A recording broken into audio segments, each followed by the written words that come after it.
नमस्कार दोस्तों, आप देख रहे हैं सत्य की राह न्यूज में ब्रिजेश। दोस्तों, कल का एक मामला है। एक जिनका नाम है रत्नेश तिवारी मोनू, जो पंडित जी हैं और वो गाड़ी चलाते थे अपनी, और उनके एक बगल के चाचा हैं और उनके चाचा के जो दामाद हैं, और परिवार वालों का आरोप है कि उन लोगों ने उनको मार करके उनकी हत्या कर दी। आइए उनके जो भाई हैं रत्नेश तिवारी मोनू के, उनसे बात करते हैं और पूरी जानकारी लेते हैं। सर, क्या मामला है? सर, मामला ये है, ये हमारे बड़े भाई साहब थे जिनकी डेथ हुई है कल। हमारे बगल के हमारे पटीदार हैं, हमारे बड़े पिताजी, उनके बड़े लड़के अविनाश तिवारी उर्फ जुग्गुन तिवारी, उनका एक लड़का है दीपक तिवारी, और उनके एक दामाद हैं जो गोंडा के रहने वाले हैं, थाना नवाबगंज के, प्रशांत कुमार चौबे उर्फ सोनू। इन लोगों के द्वारा ये साजिश करके हत्या करके यहाँ सब जो है लटकाया गया था। ये घटना स्थल है, यही घटना का स्थल है जहाँ पे प्रशांत तिवारी मोनू का शव लटकाया गया था। रत्नेश तिवारी सर, रत्नेश तिवारी, ये जो तीसरी नंबर की सरिया है, इस पे लटकाया गया था गमछे से, और उसका वीडियो भी हम आपको दिखाएंगे। यहाँ पे इनका चप्पल पड़ा हुआ था। जो चप्पल आदमी व्यक्ति जाता है वहाँ पहन करके, उसका कोई दबाव निशान कुछ नहीं मिला है। और फार्मेसी टीम भी आई वहाँ चेकअप करने के लिए। यहाँ कोई आपको कुछ प्रमाण मिल रहा है कि क्या चेकअप हुआ है? कुछ है निशान? कुछ तो नहीं दिख रहा, कुछ निशान नहीं दिख रहा है। रेड अलर्ट होना चाहिए, ये भी नहीं हुआ है। इसलिए सर हमने न्याय की गुहार लगाई। वहाँ प्रशासन हमसे बार बार यही कह रही थी तहरीर में कि आप सुसाइड लिखवाइए। प्रशासन दबाव बना रही थी, आप बना रही थी। जी जी बिल्कुल। तो हमने कहा सर सुसाइड का वहाँ कोई चांस है नहीं दिख रहा है, न कोई कारण दिख रहा है परिवार में। हंसता खेसता हमारा परिवार, सुसाइड का कोई नौबत नहीं है। ये सोची समझी साजिश की गई है जो हमारे पटीदार के द्वारा, और उनके रिश्तेदार जो उनके दामाद हैं गोंडा के रहने वाले सोनू, प्रशांत चौबे और उनका लड़का दीपक तिवारी, ये लोग मिलजुल कर, कुछ अन्य लोग भी साथ में रहे सहभागिता में, जो कि स्कूल के जो सामना जो फ्रंट है इस पे बाउंड्री कराई गई है। सामने गेट लगा हुआ है, ये गेट बंद रहता है, और पीछे से कोई न बाउंड्री है न कुछ है। पीछे से कोई व्यक्ति आ जाए अंदर, जब चाहे तब आ जाए। यहाँ कोई भी अप्रिय घटना कब भी घट जाएगी, बाहर वालों को कुछ पता नहीं चलता। सर, ये हमारे बड़े भाई घर से तकरीबन 5 बजे सुबह निकल करके, बगल में हमारा मतलब मकान बन रहा है, वो ट्रक चलाते थे, ट्रक भी यहीं खड़ी होती थी।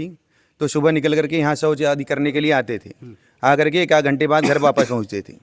तो रोज़ की भांति वह 5 बजे निकल करके घर से यहाँ आए। हमारे पिताजी यहाँ पहले से मौजूद थे, लेकिन वह पिताजी के पास पहुँच नहीं पाए। बीच में ही उनको जो है ये सोची समझी साजिश करने वाले लोग पकड़ करके अंदर ले आ करके उनके साथ हत्या का मैंने वो प्रमाण दिया। देने के बाद ले आ करके यहाँ जो है टांग दिया।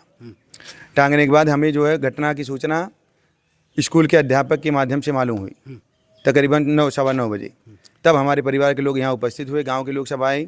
उसके बाद प्रशासन आया, लेकिन प्रशासन आनन फानन में लाश को उतार रही थी। हमने कहा कि नहीं, जब तक एसपी साहब नहीं आएंगे तब तक लाश उतारने नहीं देंगे, इसका सही निष्पक्ष न्याय होना चाहिए। इसके बाद एसपी साहब भी आए, उन्होंने कहा पहले PM आप कराइए, उसके बाद जो कार्रवाई होगी होगी। PM करा के जब वो वापस लौटे तो थाने पर रुक गए डेड बॉडी लेकर के। हमने कहा कि तहरीर होगा, नामजद होगा, नामजद मुकदमा। आपने किनके खिलाफ नामजद मुकदमा करवाया? हमारे जो बड़े पिताजी के लड़के हैं अविनाश तिवारी, वह उनका लड़का है दीपक तिवारी, उनका दामाद है प्रशांत कुमार चौबे उर्फ सोनू चौबे, और मोनू चौबे, कुछ अज्ञात व्यक्ति भी, जिसमें विगत अभी आपको हमने सूचना दिया घर पे कि जून की घटना है, जो इनका दामाद नग्नावस्था में हमारे घर पे पड़ा हुआ था, जिसके विषय में हमारे जिन भाई की डेथ हुई है, इनका मोबाइल भी थाने में जमा है, अभी भी जमा है। अच्छा। जिसके चक्कर में परसों की शाम ये पिताजी को लेकर के थाने में गए थे, उस मोबाइल के चक्कर में, उस मामले की जितनी भी कार्रवाई हुई है, सबका हमारे पास पेपर कागज सब चीज है। जो भी प्रूफ मांगेगा मैं उसको प्रूफ करवा सकता हूँ। वो थाने पे सब लिखित है और प्रमाणित किया हुआ है थाने से। लेकिन उसके बाद भी प्रशासन इतना लूज है कि मेरे भाई को मरे हुए 36 घंटे होने वाले हैं, लेकिन अभी तक गिरफ्तारी क्यों नहीं हुई? हम लोगों का खाली एक ही मांग है, गिरफ्तारी, और जितने जल्दी से जल्दी हो सके गिरफ्तारी करो। इनको प्रशासन के लोगों ने आपको फांसी की सजा दिलवाई जाए। और बुलडोजर बाबा का जो एक्शन है, बुलडोजर बाबा से भी एक गुहार है कि वो बुलडोजर चलवा के इसका मकान ढवाया जाए तुरंत, ऑन द स्पॉट। बस मेरा योगी आदित्यनाथ जी से और प्रशासन से यही गुजारिश है कि जल्द से जल्द एक्शन लेके इन लोगों को गिरफ्तार किया जाए। अगर निष्पक्ष जांच भी होनी चाहिए, अगर दोषी हैं तो उन्हें दंड जरूर मिलना चाहिए। और वो दोषी हैं, ये हत्या की गई है, ये हत्या की गई है, इसको खाली आत्महत्या का रूप दिया गया है। कि ये आत्महत्या किए हैं। ये आत्महत्या नहीं, ये हत्या है सीधा सीधा। ये मामला 2 महीने से चल रहा था। हम लोग सोचे कि जो शासन प्रशासन करेगा, हम लोग प्रशासन तौर से जो नियम कानून है, जो संविधान है, हम लोग उसके रास्ते पर चलेंगे। लेकिन ऐसा कुछ भी नहीं है। यहाँ का शासन प्रशासन इतना लूज है कि अगर आज लूज नहीं होता, ये इतना दिन से प्रकरण चल रहा है, इतनी बड़ी घटना नहीं घटती।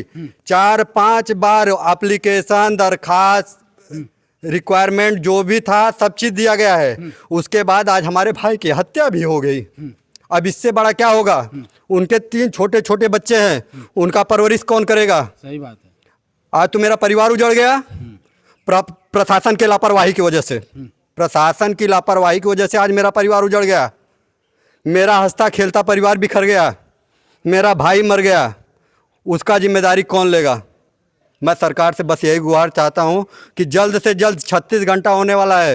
ये लोग 24 घंटा बोले थे कि 24 घंटा से कुछ आती लगेगा, गिरफ्तारी हो जाएगी। अभी तक एक भी मुजरिम की गिरफ्तारी नहीं हुई है। 36 घंटा हो गया। 36 घंटा होने वाला है, लेकिन अभी तक एक मुजरिम की गिरफ्तारी नहीं हुई है। क्या है कानून, क्या है व्यवस्था? कि मुजरिम सरेआम घूम रहे हैं बाहर, सरेआम बिंदास होके घूम रहे हैं, लेकिन शासन प्रशासन का कोई भी प्रभाव पड़ने वाला नहीं है। 36 घंटा हो गया, अभी तक एक मुजरिम तो गिरफ्तार होना चाहिए। अरे नौजवान थे, उनकी 36-37 साल उम्र रही होगी। अभी उस उम्र का किसी का लड़का या शासन प्रशासन का ही किसी का लड़का मर जाए तो देखिए दुख क्या होता है, जो कि आज मेरे परिवार पे बीत रही है। माँ अलग बिलख रही है, बाबूजी अलग बिलख रहे हैं। हम लोग नौकरी धंधा रोजी रोजगार छोड़कर भाग के आ गए हैं। अब छोटे छोटे बच्चे हैं, उनको कौन संभालेगा? सही बात है जी सर। तो यही है। अब बिल्कुल। क्या लग रहा है प्रशासन आपके साथ? प्रशासन अभी तो कोई एक्शन नहीं ले रही सर। जी। अगर न्याय नहीं मिलेगा तो आप कहाँ तक जाएंगे और क्या मुख्यमंत्री जी किसी गुहार लगाएंगे सर न्याय के लिए। जहाँ तक बनेगा सर, हमें न्याय चाहिए, हमारे परिवार को न्याय चाहिए। उन लोगों को जितना कठोर से कठोर सजा हो वो सजा चाहिए। उनका घर ढवाया जाए, उनको गिरफ्तार किया जाए और हमारे परिवार की ताकि आगे और कोई घटना ना घट सके। जी जी बिल्कुल। सभी लोग डर के मारे पड़े हुए हैं। हमारे घर पे भी अभी वहाँ तैनात की गई थी पुलिस, जो कि हमने आपको बताया कि सुबह 7 बजे गए हैं और बोले कि अभी आधे घंटे से आ रहे हैं और 12 बजे तक नहीं आए। घटना स्थल पे लोग मौजूद हैं, लेकिन घर पे कोई नहीं था। तो इसकी कोई बात नहीं, लेकिन हमारे साथ न्याय होना चाहिए सर। जी बिल्कुल सर। और जिस भाई की हमारी डेथ हुई है, उसी प्रकरण में आज भी उनका एक सेल फोन थाने में जमा है। लमसम 1 महीने से ऊपर हो गया है, ना वो सेल फोन मिला है ना कुछ मिला है। प्रशासन द्वारा जब पूछा जाता है कि सेल फोन कहाँ है, तो बोलते हैं बनारस चेकिंग के लिए गया है, लखनऊ चेकिंग के लिए गया है, हाई कोर्ट में गया है। वही एक नग्न फोटो जो था, जो कि हम लोग अपने बचाव के लिए, अपने सुरक्षा के लिए खींच के रखे थे, कोई घटना ना हो जाए, कोई घटना ना हो जाए। उसी एक फोटो के लिए जो कि हम लोग थाने पे भी खुद से दिखाए कि यही फोटो हम लोग रखे हैं अपने पास में, उसी प्रकरण में वो मोबाइल आज भी थाने में जमा हुआ है। हम लोगों के हाथ नहीं मिला वो मोबाइल, और 1.5 महीने से ऊपर हो गया है। प्रशासन बोलता है कभी बनारस चेक करने के लिए गया है, लैब टेस्टिंग के लिए गया है, तो कभी लखनऊ गया है, तो कभी हाई कोर्ट गया है। जब वहाँ से आएगा तब मिलेगा। आज भी उनका मोबाइल फ़ोन तक नहीं मिला, जिस मोबाइल फ़ोन की वजह से उनका बड़ा सेल फोन था, उसमें उनका आधार कार्ड, वोटर ID कार्ड और ड्राइवरी लाइसेंस था। मेरा 1 महीने तक गाड़ी जो हमारी ट्रक है खड़ी रह गई। 1 महीने गाड़ी खड़ी रहने का मतलब हमारा 50,000 रुपये का इनकम टूटा है। वो प्रशासन ला के वापस देगा क्या?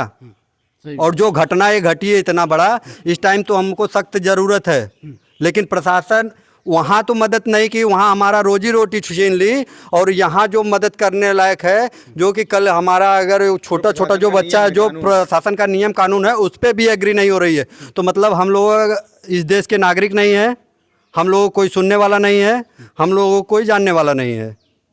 इसीलिए ना ऐसा हो रहा है हम लोगों के साथ में। नहीं तो आज 36 घंटा हो गया, अब तक गिरफ्तारी हो जाना चाहिए। नहीं गिरफ्तारी हुआ तो कम से कम पुराना सेलफोन, जो मर गया इंसान, जिसकी कहानी ही खत्म हो गई, उनका सेलफोन तक वापस नहीं दिया गया। 10-12 हज़ार का सेलफोन ये लोग लेकर रखे हैं। अभी तक लैब टेस्टिंग नहीं हुआ, 1.5 महीना हो गया। ये इतना ढीला कानून है सर। जी। तो दोस्तों ये वही मामला है, और यहीं पे उनकी लाश मिली है। परिवार वालों ने जो आरोप लगाया आप वीडियो में देखिए, और लाइक करिए, शेयर करिए और कमेंट करके बताइए। मिलते हैं अगले वीडियो में। जय हिंद, जय भारत।